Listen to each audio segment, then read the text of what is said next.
महाराज जी, ये प्रश्न मैं इसलिए पढ़ रहा हूँ क्योंकि महाराज जी काफी बच्चों की स्थिति लगभग ऐसी हो रही है महाराज जी, उसको आपको सूचित करना चाह रहे थे।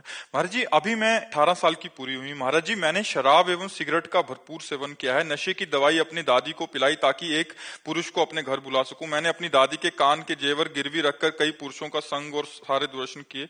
जब ये बात माता पिता को पता लगी तो उन्होंने महाराज जी फोन छीन लिया। महाराज जी, अभी भी मनमाने आचरण कर रही हूँ महाराज जी, मैं सुधरना चाहती हूँ महाराज जी, मेरे को मेरा जीवन बर्बाद हो जाएगा नहीं तो। मतलब ये तो बहुत हानि का विषय है, जैसे बहुत हानि का विषय, पर यही प्रायः हर बच्चा बच्ची के आचरण बनते जा रहे हैं। ये जो गर्लफ्रेंड बॉयफ्रेंड एक नशा चला, इसी से सब हमारे बच्चे कॉलेज में प्रायः ऐसी स्थिति प्रायः सब मतलब बहुत कठिन है, बहुतों का प्रश्न है और सबकी लगभग हम देख रहे हैं। इसमें हम इसलिए असमर्थ हैं कि अगर आप सुधरना ना चाहो तो आपको कोई सुधार नहीं सकता।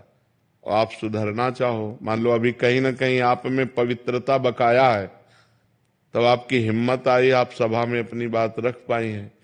अगर पूरी अपवित्र अंतःकरण की वृत्ति होती तो आप बोल ही नहीं सकती थी। पहले नाम जब होता था, आपका सत्संग में सुनते थे, पर जब से बुरे आचरण होने लगे सब छूट गया। पहले तो नियम लो कि कभी शराब नहीं पियोगी, ठीक है।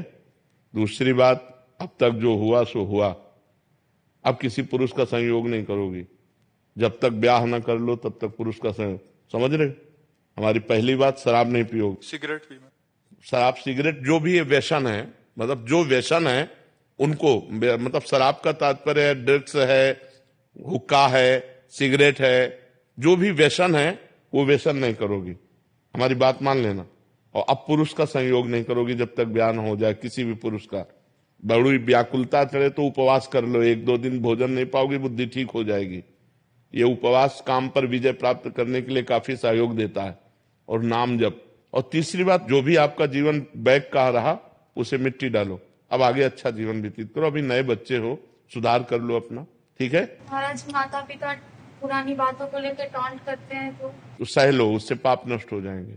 चुप हो जाओ, वो जो अंदर जलन होगी ना उससे पाप नष्ट हो जाएंगे। चुप हो जाओ, आप कोई नया पाप मत करना। महाराज जी, इनकी बहन, इनके माता पिता जी अब स्वीकार नहीं कर रहे इनको, मतलब इनको बेदखल करना चाह रहे, तो ये भी चाह रही थी कि हमें बेदखल करते हमें स्वच्छंदता मिल जाए, तो वो बिल्कुल भी स्थिति में नहीं। और वो इनका दिया का कुछ खाना भी नहीं जा रहे, क्योंकि दादी को दवाई खिलाती थी तो उनके मन में बहुत डर बैठ गया कि इनका दिया वो कैसे खा ले। आचरण तो बहुत गलत हो गए हैं। पिताजी के लिए कुछ कह दीजिए, क्योंकि वो आपको सुनेंगे तो हो सकता है उनके मन में कुछ हो जाए, तो इनको स्वीकार कर ले, वरना वो स्वीकार नहीं। वैसे चाहिए, देखो वैसे हमारे जैसे भगवान का स्वभाव है कि घोर वैश्यागामी भी जब सुधरना चाहा, भगवान की शरण में आया तो भगवान ने संत बना दिया। अगर हर जीव को चांस मिलना चाहिए। अब जैसे वो बच्चा है, उसे गलती हो गई, माना बहुत गलती हो गई, बड़ी गलती हो गई, लेकिन वो सुधरना चाहता है, तो माता पिता को चाहिए कि प्यार दुलार से अब संभाल दें। और वो बच्चा जब हमारे सामने कह रहा है कि अब नशा नहीं करेंगे, अब गंदी बात नहीं करेंगे, तो निश्चित सुधार हो सकता है।